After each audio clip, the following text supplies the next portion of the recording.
तो law of conservation of mass, law of conservation of mass में क्या होता है बेटा, मास कंजर्व रहेगा, ठीक है।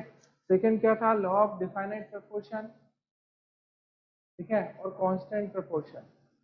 तो उसमें क्या, मॉलिक्यूल यदि आपका कोई भी है, मॉलिक्यूल मतलब जैसे H2SO4 बना मॉलिक्यूल है, कंपाउंड है, तो हमेशा उसमें जो हाइड्रोजन है, सल्फर है और ऑक्सीजन का रेशियो हमेशा सेम रहेगा। आप H2SO4 को कहीं से भी प्रिपेयर करवा लो या किसी भी सोर्स से आप लो।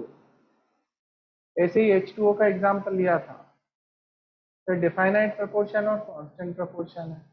फिर मैंने बताया था लॉ ऑफ मल्टीपल। तो लॉ ऑफ मल्टीपल में मैंने क्या कहा था कि इसमें जब अपन बात करेंगे तो इसमें हमने दो एलिमेंट लिए और दो एलिमेंट के मोलर रेशियो में हमने बहुत सारे कंपाउंड फॉर्म किए। जैसे नाइट्रोजन ऑक्सीजन लिया था, तो एक को हमें फिक्स रखना है, एक को क्या रखना है, फिक्स, तो हमने N2 कर लिया, ठीक है। फिर ऑक्सीजन 1 ऐड किया, फिर ऑक्सीजन 2 ऐड किया, ऑक्सीजन 3 ऐड किया, ऑक्सीजन 4 ऐड किया, ऑक्सीजन 5, तो बना था N2O, N2O2, N2O3, N2O4 और N2O5। सुन लिया सभी ने? अरे बोले, चलो। फिर आता है law of reciprocal proportion. Law of reciprocal proportion में क्या रहता है, ठीक है। लॉ ऑफ रेसिप्रोकल प्रोपोर्शन में क्या, कि मैंने कहा था 3 एलिमेंट्स लेना है। कितने लेना है, 3। 3 में से क्या एक को फिक्स रखना है बेटा, जो उन दोनों एलिमेंट जो बाकी है बचे हुए दोनों हैं उनसे रिएक्शन करके एक फिक्स, तो इसका फिक्स अमाउंट दोनों से रिएक्शन करे। जैसे अपन ने लिया कार्बन ऑक्सीजन वाला ले, सल्फर वाला ले, तो अपन ने लिया यहाँ से CO2 और इधर सल्फर से SO2, ठीक है। तो ये जब दोनों आपस में कंबाइन करेंगे,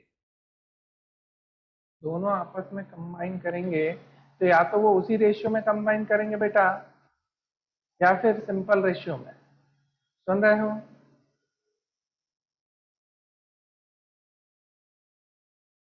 आवाज आ रही है सभी को?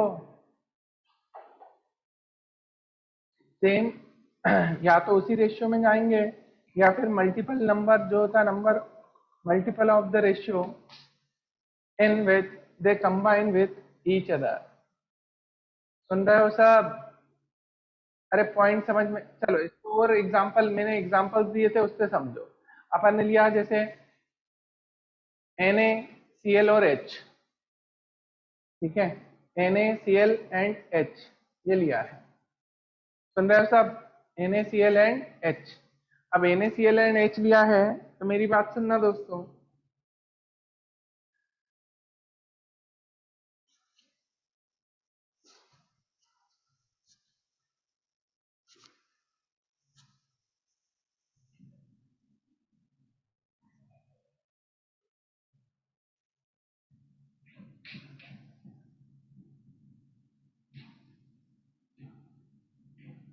तो इसमें अपन ने NaH बनाया, हाइड्रोजन फिक्स है, यहाँ पे HCl बनाया, ठीक है।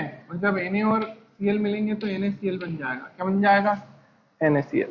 सुन लिया सभी ने? मेरी बात सुन रहे हो? तो अभी देखा अपन ने 3 एलिमेंट थे, फर्स्ट, सेकेंड और थर्ड। इसमें हमने किसको फिक्स रखा? हाइड्रोजन को।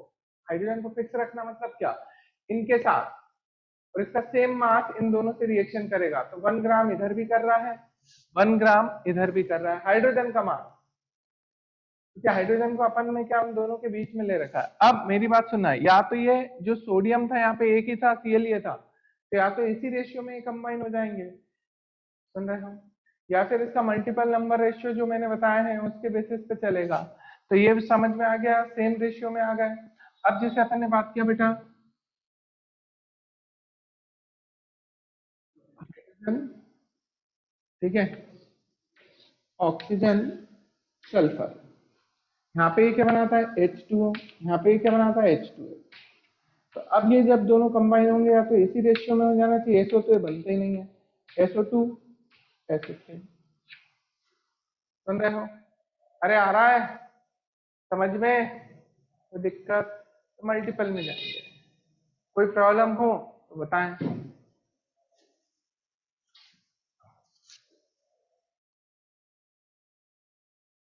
बोलो कुणाल। सर जैसे हमने NaH और Cl में H का मास फिक्स्ड लिया, तो वैसे ही हम क्लोरीन का मास भी फिक्स ले सकते हैं। नहीं, क्लोरीन का मास फिक्स ले सकते हैं तो हाँ ये, पर उसमें क्या है कि NaCl बनाया अपन ने, मतलब तुम जिसको फिक्स रखोगे बेटा, तो अपन ने सोडियम के साथ लिया तो NaCl बना दिया, इधर HCl बना दिया, Cl का मास दोनों जगह फिक्स है, तो हाँ। ये सोडियम और हाइड्रोजन जो रहेंगे वो आपस में NH बनाएंगे। क्या बनाएंगे? NH। NaH। क्योंकि तुमने Cl फिक्स रखा, Cl को मतलब वही रखा है मेन, ठीक है, कि जिसको अपने को क्या रखना है, कांस्टेंट रखना है और दोनों एलिमेंट से कंबाइन करवाना है, ठीक है। उसका मास भी हमें क्या रखना है, फिक्स। उसका मास भी क्या रखना है, फिक्स। फिक्स रखना है। हो गया। अरे हाँ बोले, सर। कोई दिक्कत तो नहीं नहीं किसी सर। को भी? चलो, कोई डाउट आ रहा है क्या किसी के माइंड में? चलो, तो यहाँ तक पॉइंट समझ में आ गए सभी को?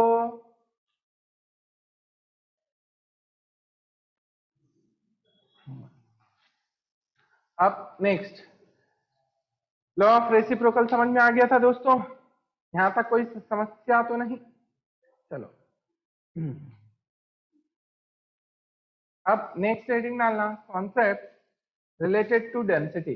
ये बहुत अच्छा कॉन्सेप्ट होता है, बहुत छोटा कॉन्सेप्ट है, पर इसमें प्रॉब्लम बहुत सारे बच्चों को रहती है, तो आज ये पूरा ही अपन देख लेंगे जिससे आपको आगे तक कोई समस्या नहीं आए। क्योंकि आपने सुना होगा बेटा, एक होता है एब्सोल्यूट डेंसिटी, एक स्पेसिफिक ग्रेविटी, एक रिलेटिव डेंसिटी। ये सारी टर्मिनोलॉजी आपको आज समझ में आ जाएगी, ठीक है। Concept related to density, vapour density, तो अपन ये सारी डेंसिटीज देखेंगे बेटा।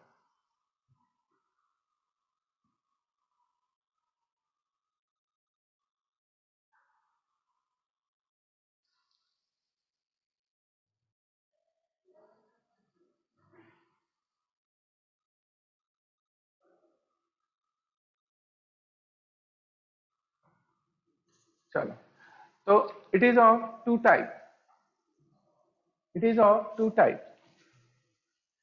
रिलेटेड टू डेंसिटी अपन आ रहे हैं, तो it is of two type, two type. First absolute density, absolute density, second relative density.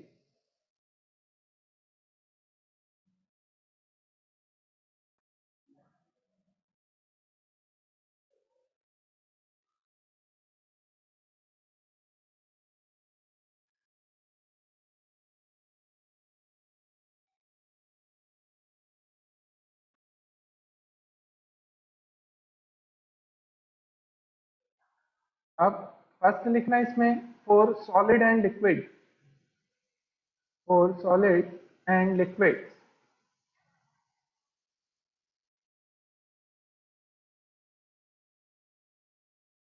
अब फॉर सॉलिड एंड लिक्विड्स की बात करें तो अब absolute density is equal to mass by volume.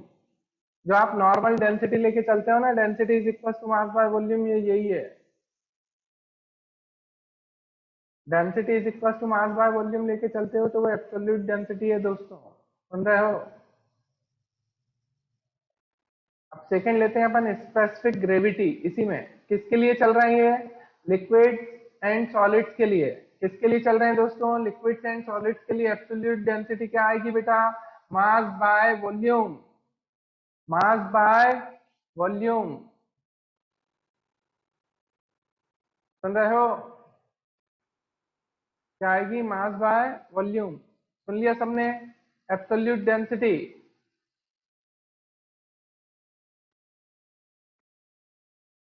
अब स्पेसिफिक ग्रेविटी की बात करें तो लिखना है specific gravity is equal to density of substance, density of substance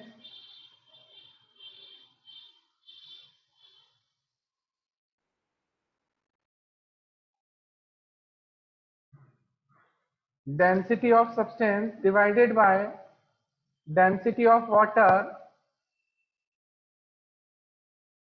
density of water at 4 degree Celsius, at, चार, चार ठीक है, 4 डिग्री सेल्सियस। सुन रहे हैं सब? अब मेरी बात सुनना बेटा, वहीं पे अपन नोट पॉइंट लिख के या ब्रैकेट में लिख लेना, density of pure water at 4 degree Celsius. Density of pure water, density of pure water at 4 degree Celsius is 1 gram per ml, 1 gram per ml। ठीक है, तो ये रहेगा स्पेसिफिक ग्रेविटी। सुन लिया सभी ने? अरे बोले। चलो फिर फॉर गैसेस, अब गैसेस के लिए अपन बात करें, बोलो वेदांत।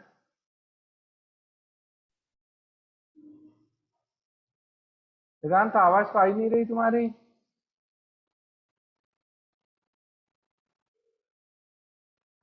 नहीं आई। एक मिनट और देख लेता हूँ। हाँ, यहाँ से तो फुल है। बोले।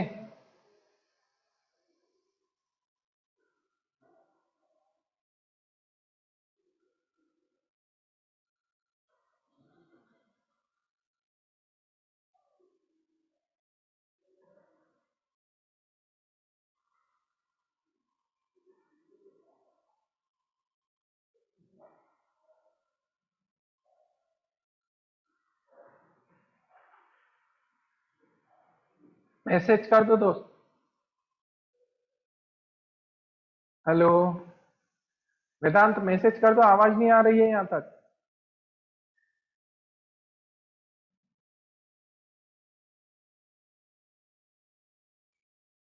अच्छा रिपीट कर दूं? ठीक है, ओके मित्र।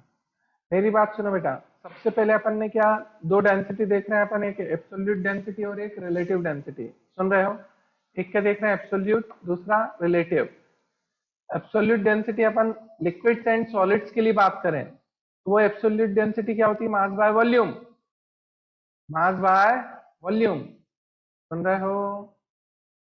अरे बोले, मास बाय वॉल्यूम। और दूसरा होता है स्पेसिफिक ग्रेविटी। तो दिमाग में एकदम फटाफट आ जाना चाहिए बेटा कि स्पेसिफिक ग्रेविटी क्या होती है। ये भी रिलेटिव डेंसिटी है, मतलब एक डेंसिटी अपॉन दूसरी डेंसिटी। देखो आप उसमें अपन ने लिखा है density of the substance divided by density of water at 4 degree. सुन लिया? अरे बोलो।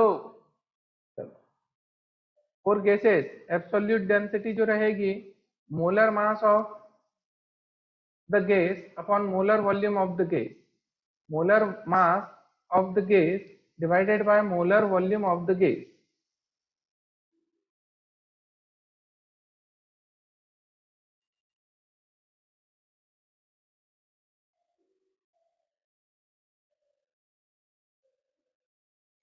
चलो ये पॉइंट समझ में आ गया दोस्तों, कोई दिक्कत तो नहीं यहाँ तक? अब मेरी बात सुनना बेटा, स्पेसिफिक ग्रेविटी की कोई यूनिट नहीं होगी, तो स्पेसिफिक ग्रेविटी का जो फॉर्मूला लिखा है उसके आगे लिख लेना यूनिट लेस है, डायमेंशनल लेस, डायमेंशन लेस। ठीक है, क्योंकि दोनों ही डेंसिटी आ रही है ना, इसलिए। समझ गए? और एब्सोल्यूट डेंसिटी की यूनिट होगी ग्राम पर एमएल। क्या होगी? ग्राम पर एमएल।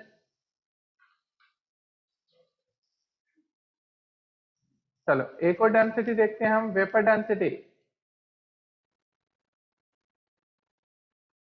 ये रिलेटिव डेंसिटी है, कौन सी? वेपर डेंसिटी कौन सी है? रिलेटिव डेंसिटी है। तो सेकेंड लिख लेना अभी इसी में गैसेस के लिए, रिलेटिव डेंसिटी। तो रिलेटिव डेंसिटी बेटा हमेशा ध्यान रखना कि रिलेटिव क्या होता है, दूसरे के रिस्पेक्ट में निकालते हैं। मतलब एक की डेंसिटी डिवाइडेड बाय कोई भी एक स्टैंडर्ड है उसकी डेंसिटी। समझ गए? तो वो रिलेटिव डेंसिटी कहलाएगी। अब वो स्टैंडर्ड वो कुछ भी मान सकते हैं, जो उनकी इच्छा हो।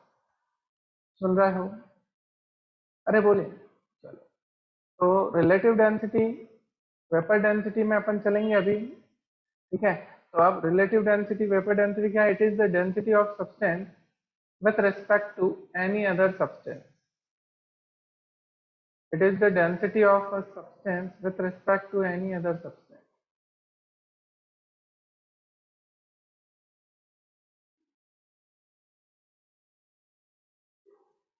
ठीक है। अब इसमें आते हैं अपन vapour density. Vapour density, generally vapour density जो रहती है वो हाइड्रोजन गैस के रिस्पेक्ट में होती है। किसके?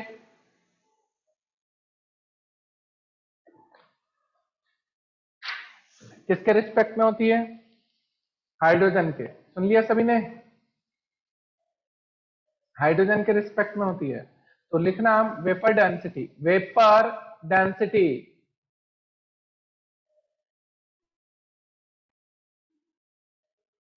Vapour density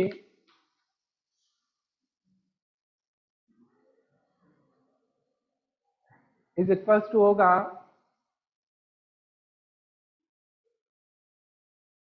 density of substance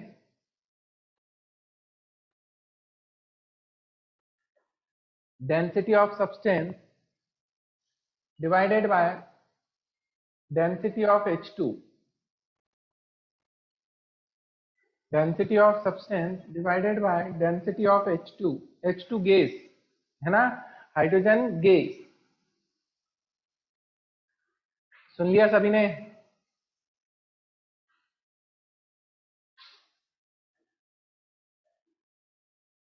density of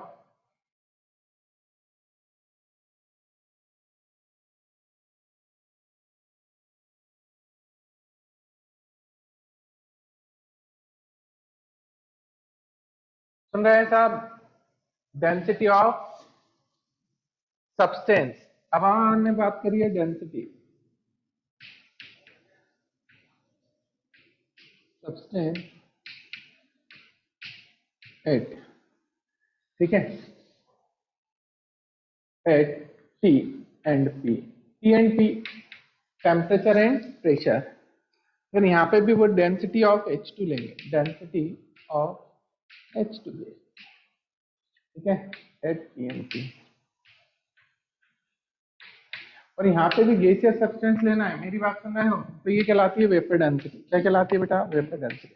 अब vapour density is equal to, तो डेंसिटी क्या होता है? Mass by volume. डेंसिटी क्या होता है? Mass by volume. तो एब्सोल्यूट डेंसिटी आप ले रहे हो यहाँ पे गैसियस की, तो यहाँ पे क्या रहेगा? Molar mass upon molar volume, ठीक है। तो मोलर मास ऑफ सब्सटेंस, ये गैसियस के लिए चलेगा बस बेटा। किसके लिए? गैसियस के लिए।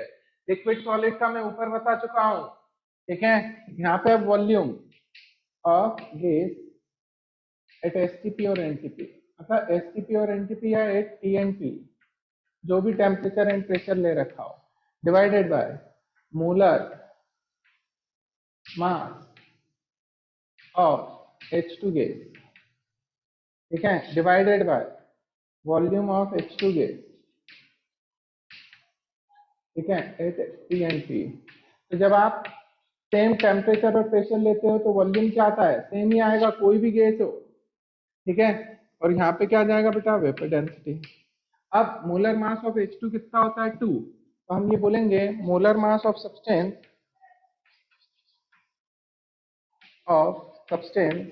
और बेटा बोर्ड पे ध्यान देना, इधर उधर मत ध्यान देना, तुम्हारी बातें नहीं चलना चाहिए। सुन रहे हो? ये एक फॉर्मूला बनता है, मोलर मास या molecular mass of substance is equal to vapour density into 2, ठीक है, नोट करेंगे।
चलो इसमें अपन देख रहे हैं ये क्या है बेटा, वीडी मतलब क्या होता है, वेपर डेंसिटी है।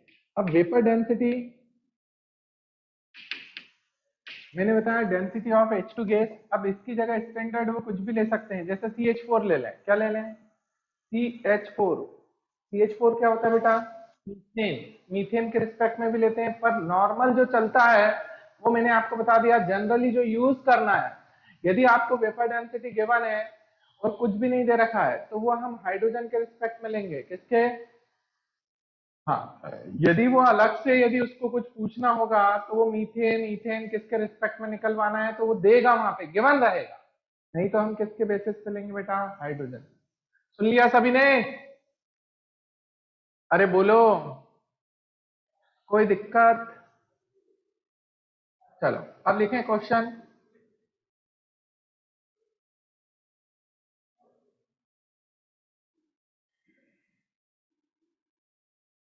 बोलो निखिल।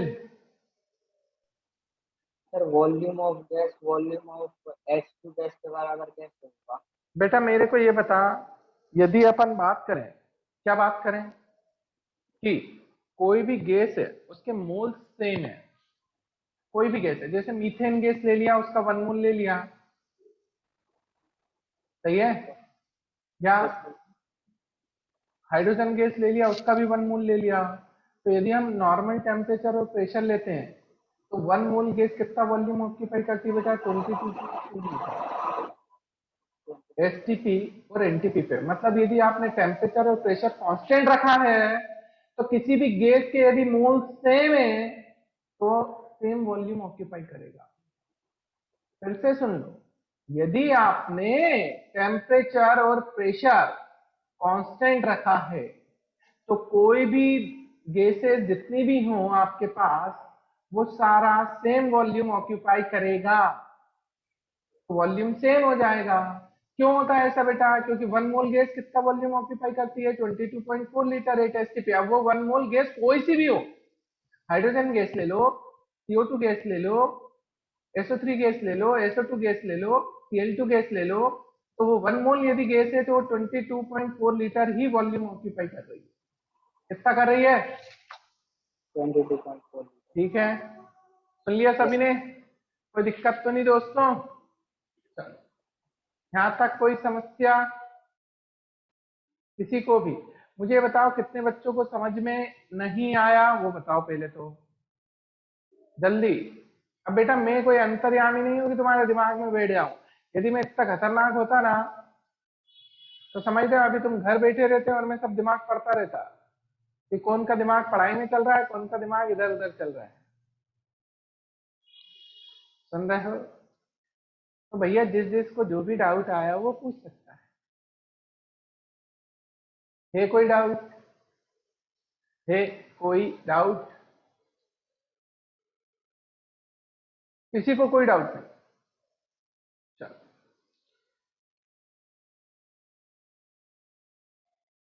ये पॉइंट समझ में आ गए दोस्तों? कोई दिक्कत तो नहीं? आप क्वेश्चंस लिखें। Specific gravity of a solution is 1.8। specific gravity of a solution is 1.8. Then find the mass of 100 ml of solution. Then find the mass of 100 ml of solution. Janvi हो गया? क्या आंसर है बेटा?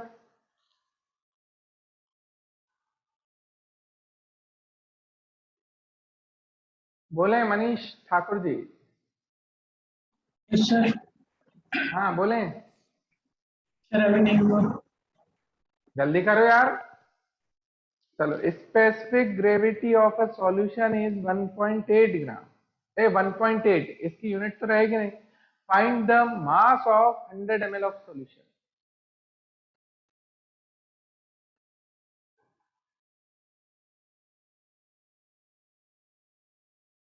तो आंसर है, जल्दी बताएं। सही है पार्थ?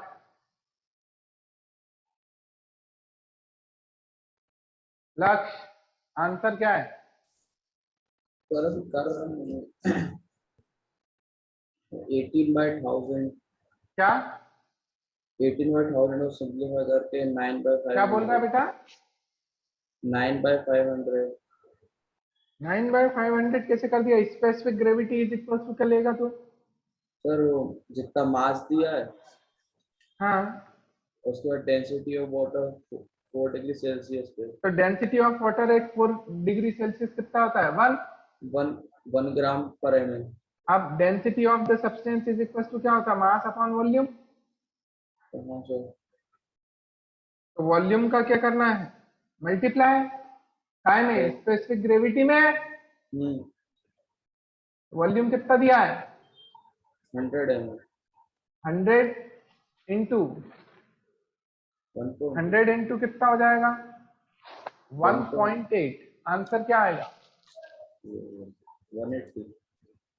अरे पॉइंट समझ में आया कि नहीं? Yes sir. Specific gravity is equals to था बेटा density of the substance divided by density of water at 4 degree Celsius. तो density of pure water at 4 degree Celsius मैंने बताया था 1 ग्राम पर ml होता है, तो वो तो 1 रखा गया। अब बचा कौन सा? Density of substance is equal to specific gravity. अब डेंसिटी को क्या लिख सकते हो बेटा? Mass by volume. Yes sir. Volume कितना गिवन है? 100 ml। तो स्पेसिफिक ग्रेविटी में मल्टीप्लाई कर दिया, आंसर आना चाहिए फटाफट। 100 इंटू 1.8, आंसर आएगा 180। सुन रहे हो? Yes sir. पॉइंट समझ में आए दोस्त? किस किस को नहीं आया वो बता दे बेटा। किसको नहीं आया? सबको आ गया? कोई डाउट तो नहीं है किसी को? चलो नेक्स्ट क्वेश्चन लिखो।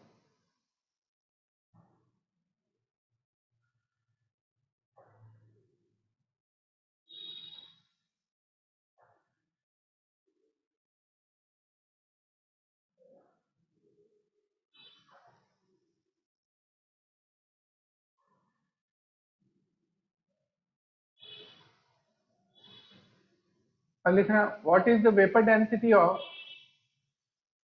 SO2 with respect to CH4। What is the vapor density of SO2 with respect to CH4?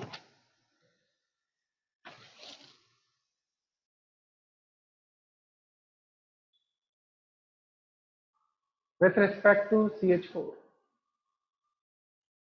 किसके रिस्पेक्ट में निकालना है बेटा? CH4। तो पहले अपन ने हाइड्रोजन लिया था, उसकी जगह क्या ले लेंगे? CH4।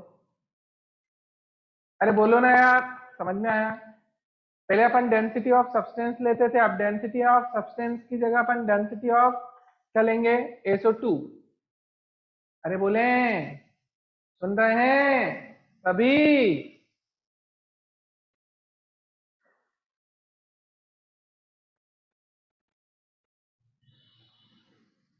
Yash Trivedi,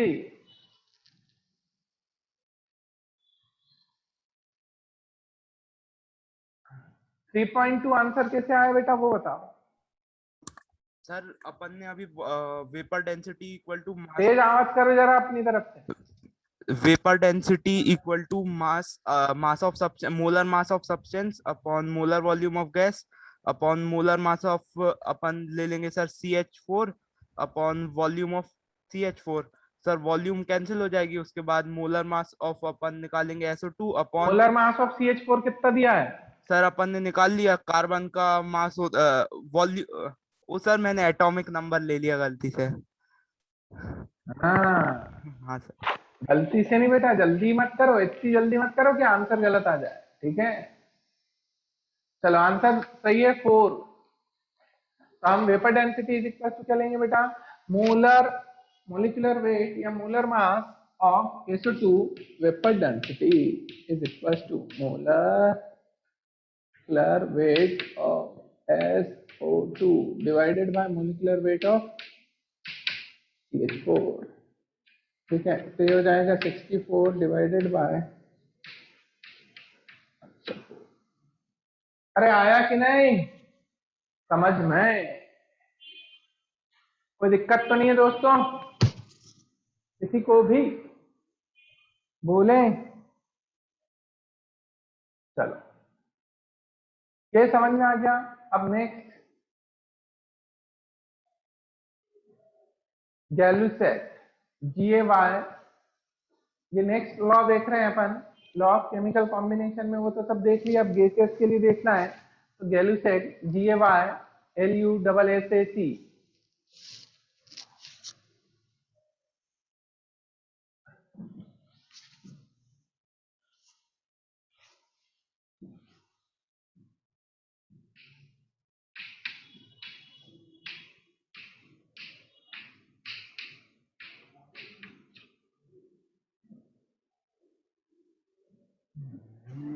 law of combining volume.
चलो इसमें लिखें, gases combine in a simple ratio, gases combine in a simple ratio of their volume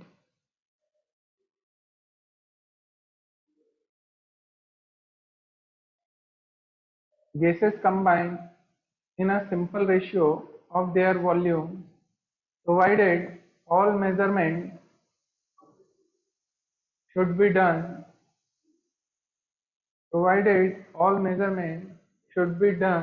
at the same temperature and pressure,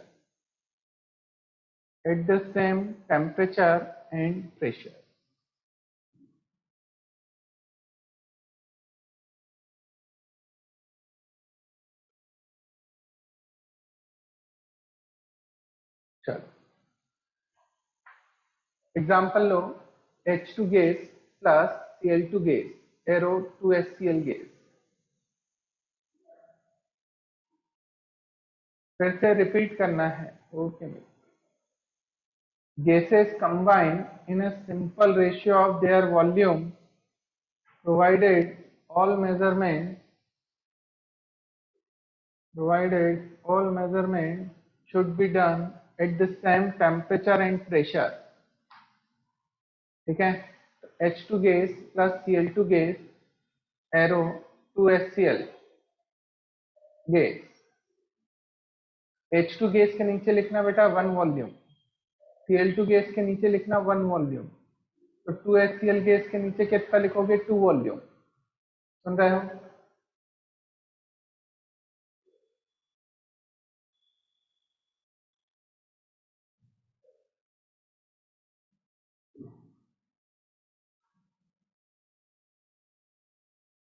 ये पॉइंट समझ में आ गया। सेकेंड, नेक्स्ट लिखें Avogadro, AVOGADRO,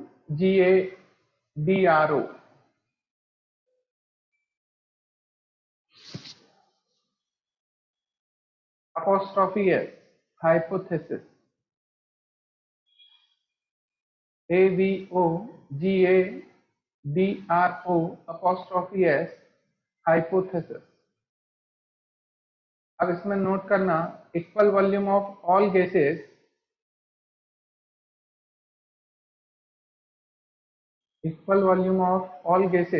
have equal number of molecule, equal volume of all gases,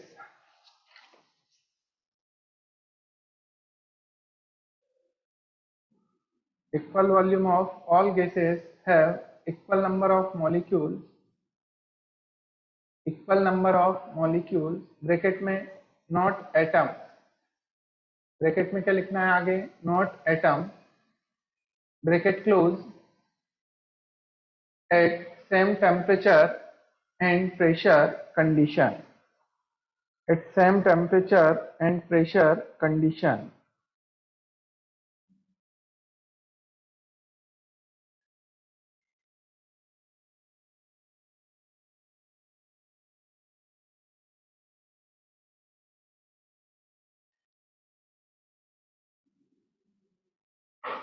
चलो, अब यदि हम बात करें टेम्परेचर और प्रेशर, यदि आपको कंडीशन का सेम दे रखी है तो मेरी बात समझना बेटा, वॉल्यूम डायरेक्टली प्रोपोर्शनल होगा नंबर ऑफ मॉलिक्यूल्स के। ये कैसे पता है हमें, हमने नंबर ऑफ मोल्स देखे थे, याद करो, number of moles is equal to number of particles divided by Avogadro number, मतलब 6.022 into 10⁻23, 1 मोल के पार्टिकल्स थे वो, अरे बोलो कांस्टेंट थे वो, अरे बोले, फिर मास, ठीक है, मास अपॉन मोलर मास।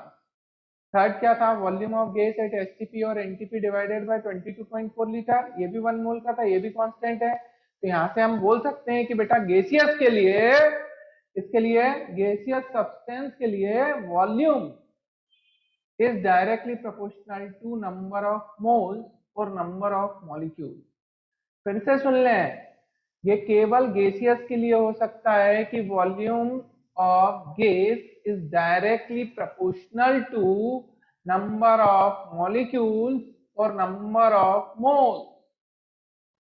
ये केवल किसके लिए हो सकता है, गैसियस के लिए। एक और पॉइंट अच्छे से सुन लें, अभी आगे देखेंगे अपन फ्रैक्शन को। फ्रैक्शन होता है एक का डिवाइडेड बाय सबका, फिर से सुने, फ्रैक्शन होता है एक का डिवाइडेड बाय सबका। जैसे मैंने बोला मास फ्रैक्शन, मतलब एक का मास डिवाइडेड बाय सबका मास। वॉल्यूम फ्रैक्शन, एक का वॉल्यूम डिवाइडेड बाय सबका वॉल्यूम।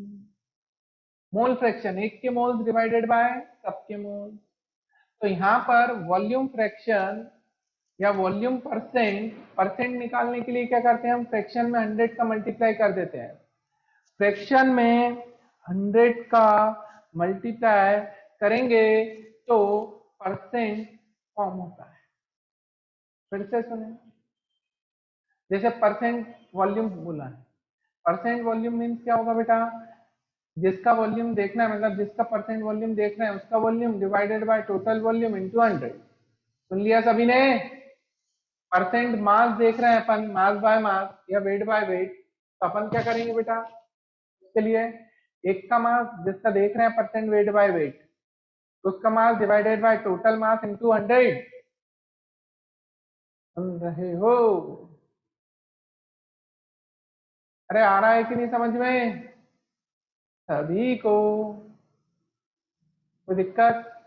तो यहाँ पे मेरी बात अच्छे से सुनना कि वॉल्यूम परसेंट और मोल परसेंट एक दूसरे के डायरेक्टली प्रोपोर्शनल है। क्यों है, क्योंकि volume is directly proportional to number of mole. अब नंबर ऑफ मोल से मोल फ्रैक्शन निकल सकता है, क्या निकल सकता है, एक के मोल्स डिवाइडेड बाय सबके मोल्स। ऐसे ही अपन वॉल्यूम से एक का वॉल्यूम डिवाइडेड बाय सबका वॉल्यूम, तो ये वॉल्यूम फ्रैक्शन निकल गया, इनमें दोनों में 100 का मल्टीप्लाई कर लिया तो वॉल्यूम परसेंट बन गया। क्या बन गया, वॉल्यूम परसेंट। तो मैंने ये कहा है कि यहाँ पे यदि आपको वॉल्यूम परसेंट दे रखा हो बेटा किसी भी गैस का, तो वो मोल परसेंट के इक्वल होगा। समझ गए? अरे बोले, वो दोनों इक्वल होंगे। सुन रहे हो बेटा? अरे बोलो यार, जल्दी से, समझ में आ रहा है कि नहीं? नहीं तो फिर से देखो, ये पॉइंट नोट कर लिया सभी ने, पॉइंट नोट कर लिया? तो इसमें आप लिखें mathematically for ideal gases, mathematically for ideal gases volume is directly proportional to number of mole.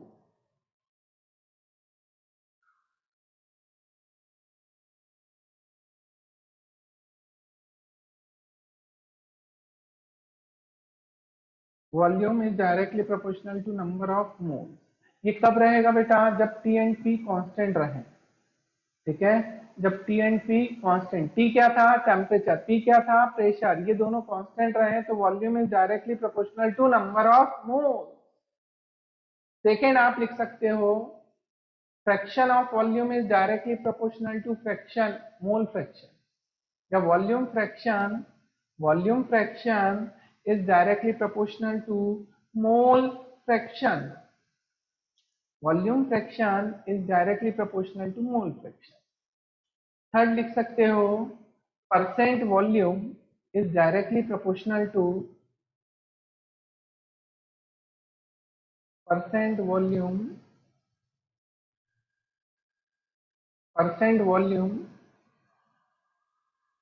is equals to, बोल दो direct, percent volume is equals to क्या हो जाएगा? परसेंट मोल। सुन लिया सभी ने?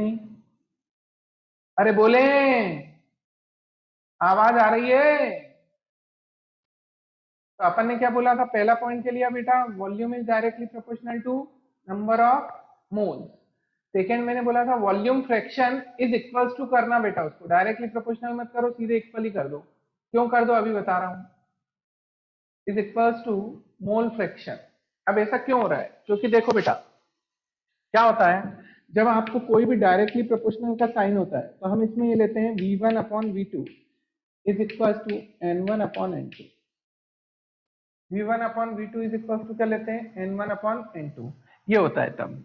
तो हमने क्या किया, एक तो वॉल्यूम हमने ले लिया किसी भी गैस का पर्टिकुलर का, तो डायरेक्टली प्रोपोर्शनल किसके होगा? नंबर ऑफ मोल्स गैस के। फिर वॉल्यूम हमने ले लिया किसका? टोटल, तो वो डायरेक्टली प्रोपोर्शनल होगा नंबर ऑफ मोल्स कौन से? टोटल, जितनी भी गैसेस प्रेजेंट होंगे। अब इन दोनों का अपन ने रेशियो लिया, तो यहाँ पे भी अपन क्या करते थे? v1 is directly proportional to n1 था, v2 is directly proportional to n2 था। जब हम इन दोनों को रेशियो मिलेंगे तो v1 upon v2 is equal to क्या हो जाता है? n1 upon n2। ऐसे ही यहाँ पे अपन जब इन दोनों का लेंगे बेटा, तो यहाँ पे v gas upon v total is equal to क्या हो जाएगा? n gas upon n total. और जब ये n gas upon n total होगा, इसका मतलब क्या है? ये मोल फ्रैक्शन कहलाता है। ये क्या कहलाता है बेटा? Mole fraction. और ये कहलाएगा वॉल्यूम फ्रैक्शन। अब इसमें अपन मल्टीप्लाई कर दें 100 का, किसका? 100 का, तो सब सही हो जाएगा। सुन रहे हो? अरे बोलो। चलो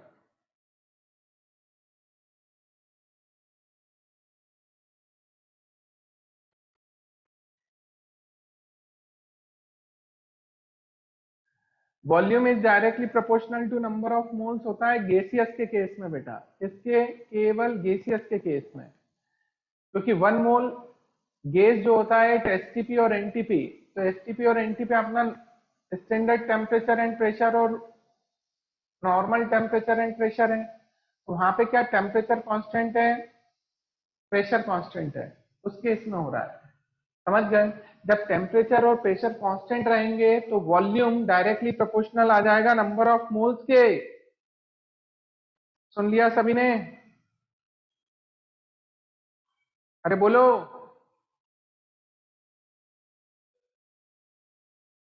percent volume is proportional two percent mole. Percent कैसे निकालते हैं? मल्टीप्लाई कर देंगे 100 का। सुन लिया सबने? ओके।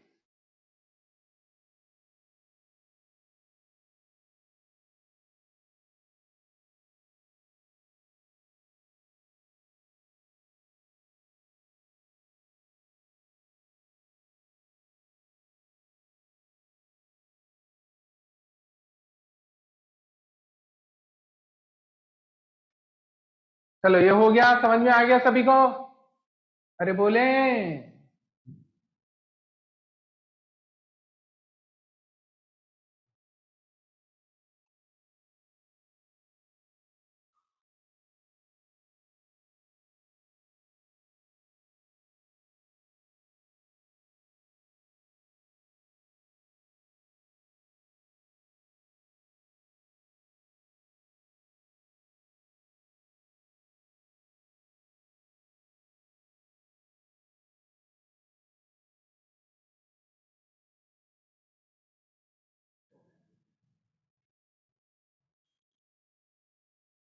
ये समझ में आ गए सभी को? कोई डाउट तो नहीं है?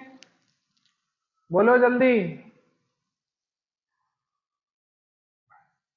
चलो नेक्स्ट क्वेश्चन लिखें।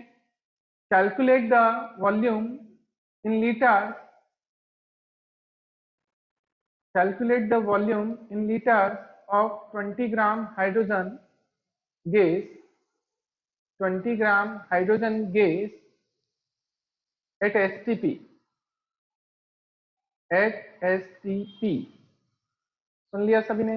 सेकेंड लिखें, calculate the volume in litres of 142 gram chlorine gas, 142 gram chlorine gas at STP.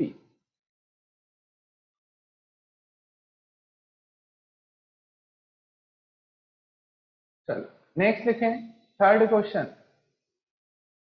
From 160 gram SO2, from 160 gram of SO2 sample,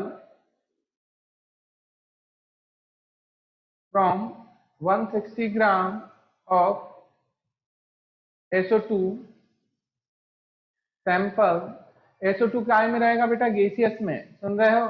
gas में 1.2046 1.2046 into 10 to the power 24,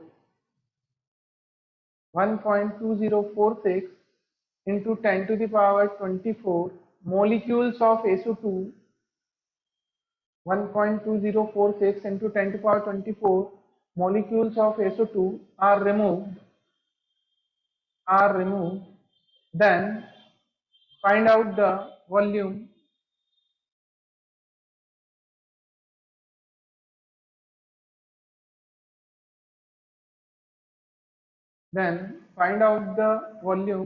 of